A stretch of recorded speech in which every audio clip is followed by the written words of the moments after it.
साल 1974। दुनिया को लगा कि दक्षिण एशिया में शक्ति संतुलन बदल चुका है। भारत ने अपना पहला परमाणु परीक्षण कर दिया था, लेकिन उस धमाके की गूंज सिर्फ रेगिस्तान तक सीमित नहीं रही। उसकी आवाज इस्लामाबाद के बंद कमरों तक पहुंच चुकी थी। वहां एक फैसला लिया गया, इतना गुप्त कि सालों तक दुनिया को इसकी असली गहराई का अंदाजा ही नहीं हुआ। एक कोड नेम दिया गया, प्रोजेक्ट 706। एक ऐसा वैज्ञानिक मिशन जिसे बाद में कई विश्लेषकों ने पाकिस्तान का मैनहट्टन प्रोजेक्ट तक कहा। गुप्त प्रयोगशालाएं, छुपे हुए अनुसंधान केंद्र, सैन्य सुरक्षा के बीच काम करते वैज्ञानिक और एक लक्ष्य, परमाणु क्षमता हासिल करना। लेकिन असली कहानी सिर्फ विज्ञान की नहीं थी। यह डर, रणनीति, राजनीति और शक्ति संतुलन की कहानी थी। यह है प्रोजेक्ट 706 की रहस्यमयी और विवादित कहानी। उस समय दुनिया को सिर्फ एक चीज पता थी, भारत ने परमाणु परीक्षण कर लिया है। लेकिन जो दुनिया नहीं जानती थी वह यह था कि दक्षिण एशिया में एक खामोश वैज्ञानिक दौड़ शुरू हो चुकी थी। इस्लामाबाद के सत्ता गलियारों में बैठक पर बैठक हो रही थी। सवाल सिर्फ एक था, रणनीतिक संतुलन कैसे बनाए रखा जाए। 1971 का युद्ध, राजनीतिक दबाव और क्षेत्रीय सुरक्षा की चिंताएं, इन सब ने मिलकर एक ऐसा निर्णय जन्म दिया जो पूरी तरह गोपनीय रखा गया। यह कोई सार्वजनिक वैज्ञानिक परियोजना नहीं थी, यह एक क्लासिफाइड नेशनल प्रोग्राम था।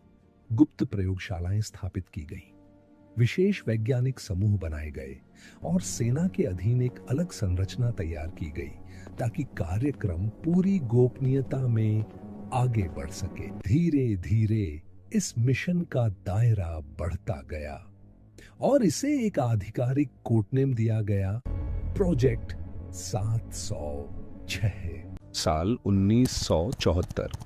दुनिया कोल्ड वॉर के द्वार से गुजर रही थी, पर दक्षिण एशिया में एक अलग ही खामोश दौड़ शुरू हो चुकी थी।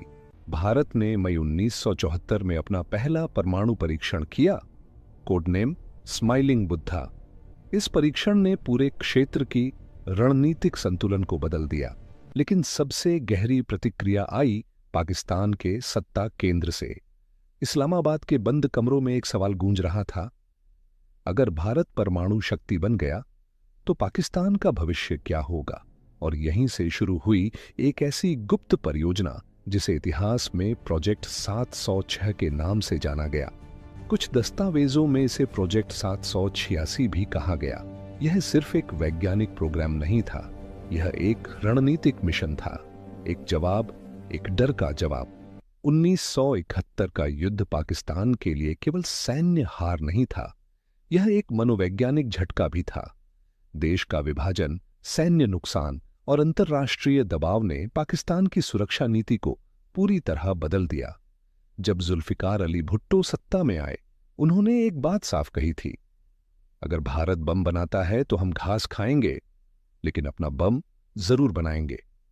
यह कोई भाषण नहीं था, यह एक नीति थी। जनवरी 1972 में भुट्टो ने पाकिस्तान के शीर्ष वैज्ञानिकों की एक गुप्त बैठक बुलाई। स्थान मुल्तान। यह बैठक सार्वजनिक इतिहास में बहुत कम चर्चा में आती है, लेकिन रणनीतिक दृष्टि से यह निर्णायक थी। यहीं से परमाणु कार्यक्रम को राजनीतिक मंजूरी मिली। हालांकि प्रोजेक्ट 706 आधिकारिक रूप से 1974 में शुरू हुआ, लेकिन इसकी जड़ें 1948 तक जाती हैं। पाकिस्तान की स्थापना के बाद वैज्ञानिकों, गणितज्ञों और भौतिकविदों को देश में लाने का प्रयास किया गया। रफी मोहम्मद चौधरी जैसे वैज्ञानिक परमाणु अनुसंधान के शुरुआती स्तंभ बने। 1956 में पाकिस्तान एटॉमिक एनर्जी कमीशन यानी PAEC की स्थापना हुई। यह संस्था आगे चलकर पूरे परमाणु कार्यक्रम का मुख्य आधार बनी। शुरुआती वर्षों में परमाणु ऊर्जा को शांतिपूर्ण उपयोग के रूप में प्रस्तुत किया गया। रिएक्टर, अनुसंधान प्रयोगशालाएं और ऊर्जा परियोजनाएं शुरू की गईं, लेकिन क्षेत्रीय राजनीति धीरे धीरे बदल रही थी। 1965 के भारत-पाक युद्ध के बाद पाकिस्तान की रणनीतिक सोच और अधिक कठोर हो गई। विदेश मंत्री जुल्फिकार अली भुट्टो अंतर्राष्ट्रीय मंचों पर परमाणु विकल्प की वकालत करने लगे। वियना में अंतर्राष्ट्रीय परमाणु एजेंसी की बैठकों के दौरान उन्हें भारतीय परमाणु कार्यक्रम की प्रगति की जानकारी मिली। रिपोर्ट्स के अनुसार भारत के ट्रोम्बे रिएक्टर और प्लूटोनियम सुविधाओं ने पाकिस्तान की चिंता बढ़ा दी थी, लेकिन उस समय की सैन्य सरकार इस दिशा में निर्णायक कदम उठाने को तैयार नहीं थी। 22 मई 1974 भारत ने अपना परमाणु परीक्षण किया। यह परीक्षण पाकिस्तान के लिए एक रणनीतिक चेतावनी जैसा था। इस घटना के तुरंत बाद इस्लामाबाद में आपात स्तर की बैठकों का दौर शुरू हुआ और यहीं से प्रोजेक्ट 706 को औपचारिक रूप से सक्रिय किया गया। इस कार्यक्रम का मुख्य उद्देश्य था परमाणु बुनियादी ढांचा विकसित करना, विखंडनीय सामग्री उत्पादन, परमाणु उपकरण, डिजाइन क्षमता, वैज्ञानिक स्वदेशीकरण। प्रोजेक्ट 706 को लागू करने की जिम्मेदारी दो प्रमुख संस्थानों को दी गई। Pakistan atomic energy commission, Kahuta research laboratories PAEC का नेतृत्व कर रहे थे मुनीर अहमद खान, जबकि बाद में KRL का नेतृत्व अब्दुल कादिर खान के हाथों में आया। इन दोनों संस्थानों ने अलग अलग तकनीकी मार्गों पर काम किया, लेकिन लक्ष्य एक ही था। 1976 में पाकिस्तान सेना के भीतर एक विशेष संगठन बनाया गया, स्पेशल डेवलपमेंट वर्क्स। यह संगठन सीधे सेना प्रमुख को रिपोर्ट करता था। इसका कार्य था गुप्त परीक्षण स्थलों की तैयारी, बुनियादी ढांचा निर्माण, वैज्ञानिक परियोजनाओं की सुरक्षा, उच्च स्तर की गोपनीयता बनाए रखना। बलूचिस्तान के दूर दराज क्षेत्रों में संभावित परीक्षण स्थलों की तैयारी इसी संगठन के माध्यम से की गई। प्रोजेक्ट 706 केवल एक लैब प्रोजेक्ट नहीं था, यह एक बहुस्तरीय वैज्ञानिक नेटवर्क था। कई विशेष समूह बनाए गए, theoretical physics group, mathematical physics group, nuclear physics group, laser physics group, fast neutron physics group. इन समूहों का कार्य था न्यूट्रॉन गणना, क्रिटिकल मास, इम्प्लोजन डिजाइन और सामग्री विज्ञान। दिलचस्प बात यह है कि आधिकारिक बैठकों में बम शब्द का उपयोग तक नहीं किया जाता था। सब कुछ वैज्ञानिक शब्दावली में ही चर्चा किया जाता था। 1974 के बाद इस कार्यक्रम में एक नया और महत्वपूर्ण नाम जुड़ा, अब्दुल कादिर खान। वे यूरोप में यूरेनियम संवर्धन तकनीक से जुड़े संस्थानों में कार्य कर चुके थे। उनके पास गैस सेंट्रीफ्यूज तकनीक का ज्ञान था।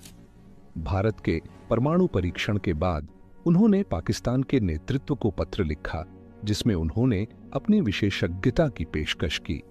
दिसंबर 1974 में वे पाकिस्तान लौटे और परमाणु कार्यक्रम में शामिल हो गए। यहीं से यूरेनियम संवर्धन कार्यक्रम तेजी से आगे बढ़ा। कहूटा रिसर्च लेबोरेटरीज प्रोजेक्ट 706 का सबसे महत्वपूर्ण केंद्र बन गया। यह सुविधा अत्यंत गोपनीयता में विकसित की गई। सुरक्षा इतनी कड़ी थी कि यह एक सैन्य संरक्षित क्षेत्र जैसा बन गया। यहाँ गैस सेंट्रीफ्यूज तकनीक पर काम शुरू हुआ, जिसका उद्देश्य था यूरेनियम 235 को अलग करना। यह प्रक्रिया अत्यंत जटिल और तकनीकी रूप से चुनौतीपूर्ण थी। प्राकृतिक यूरेनियम में केवल 0.7% U-235 होता है और यही विखंडनीय आइसोटोप परमाणु उपकरण के लिए आवश्यक माना जाता है। दिलचस्प रूप से PAEC और KRL के बीच तकनीकी दृष्टिकोण में अंतर था। PAEC प्लूटोनियम मार्ग पर अनुसंधान कर रहा था, जबकि KRL यूरेनियम संवर्धन पर केंद्रित था। सरकार ने दोनों मार्गों को जारी रखा ताकि किसी एक तकनीकी विफलता की स्थिति में दूसरा विकल्प मौजूद रहे। प्रोजेक्ट 706 की गोपनीयता इतनी उच्च स्तर की थी कि विदेशी खुफिया एजेंसियों की नजर लगातार इस कार्यक्रम पर बनी रही। रिपोर्ट्स के अनुसार सुरक्षा एजेंसियों ने कई संदिग्ध जासूसी गतिविधियों को नजर में रखा और रोका। परमाणु स्थलों की सुरक्षा सिर्फ वैज्ञानिक नहीं, बल्कि राष्ट्रीय सुरक्षा का मामला बन चुकी थी। लगभग एक दशक के अनुसंधान, तकनीकी प्रयोग और बुनियादी ढांचा निर्माण के बाद कार्यक्रम अपने निर्णायक चरण में पहुंच चुका था। वैज्ञानिकों ने सामग्री प्रसंस्करण, संवर्धन तकनीक और उपकरण डिजाइन में महत्वपूर्ण प्रगति हासिल कर ली थी। और फिर आया वह वर्ष जिसने प्रोजेक्ट 706 को इतिहास में दर्ज कर दिया।